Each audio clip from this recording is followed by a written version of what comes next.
Rebecca, you're like one of my biggest inspirations because I love people that go 100% one direction and then they Mhm. go 100% the other. I'm very similar. I'm very similar in this. And I have a strong belief that when you go like really hard into one direction, you learn everything about it, and then you fully go back the other way. You have more knowledge on certain subjects than certain people. You lived it.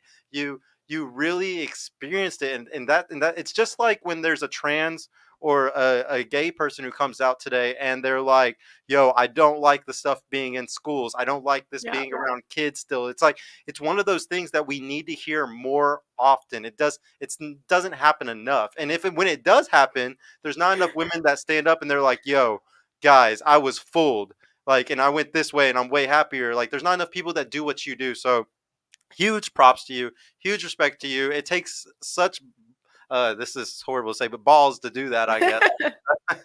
I guess that was a little trans to say. I don't know. But yeah, thank you so much for everything that you do, just standing for what you do. I really appreciate your work on YouTube. It's very rare, and everybody needs to appreciate it.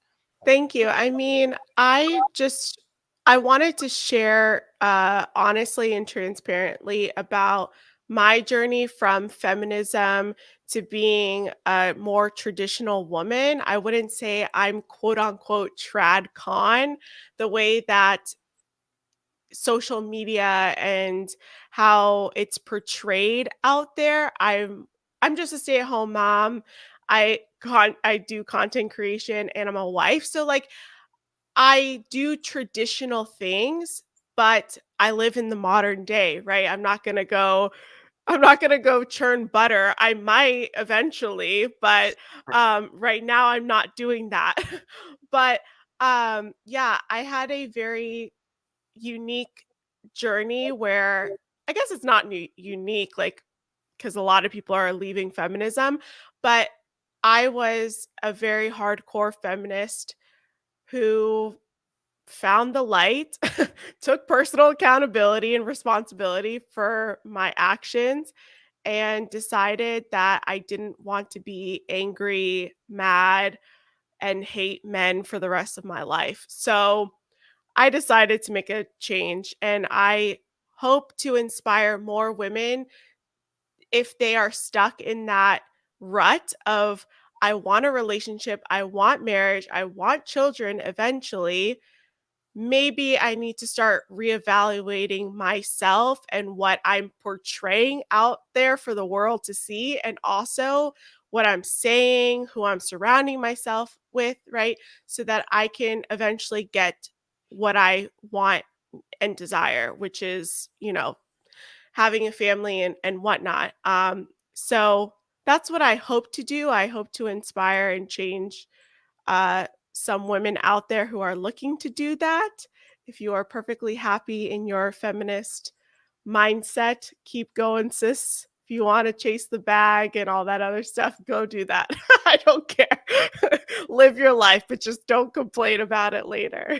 Yeah. So like when it comes to like that divide, how many women do you think or how like do you think that there's a lot of women that are just coping with themselves when it comes to the working and stuff? Like do you think that most women, a majority, more than 51% would like to have the family and kids and stuff like that, and they're just kind of coping when they say they don't?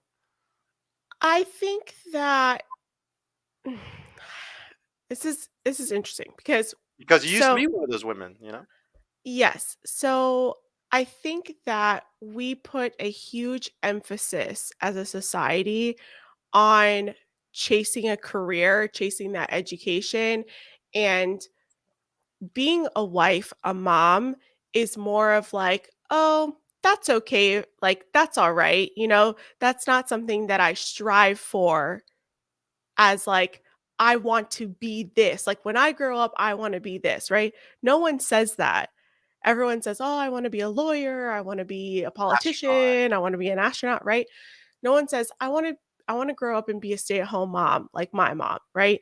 So I think that more women are coping, like are choosing that lifestyle and career path, but it's also because of what we've been fed through the media. Like I grew up, I'm 34 years old. So I grew up in front of the television. I'm a 90s kid. Like, so I like I grew up ingesting and taking on all of those ideas, right? So I don't necessarily blame women for this thing. They just don't know that they're in this, that they're stuck here, right? I think that a lot of women have to wake up to the reality that no one's going to save you. There's no Prince Charming, rom-coms don't, like, these things don't happen. Like, if you don't invest in, if you don't put the same energy and time and effort into bettering yourself to eventually, be feminine enough to attract a husband, and, you know, prepared to, not prepared per se to like have kids, but you're not like equipping yourself with those tools, then of course you're going to end up at 34 thinking that, oh, I'm chasing this career and I thought that my husband was going to be around the corner, but all that's there is the Amazon guy who literally is throwing your packages at you. So Yeah. I think a lot of women are coping. I think they're realizing it later on in life, and it's really sad, actually. And that's why I make content on my channel, because I want to talk to younger women so that they don't make the same mistakes that older women have made and have to maneuver and move quickly and almost under pressure. You know what I mean? Yeah. So yeah, Yeah. I think a lot of women are coping. I don't know the percentage per se, but I think a lot of women are coping, but I just don't think that they understand what's really going on. They're like literally so brainwashed in the matrix, as they would say, that like they don't even realize it. Yeah.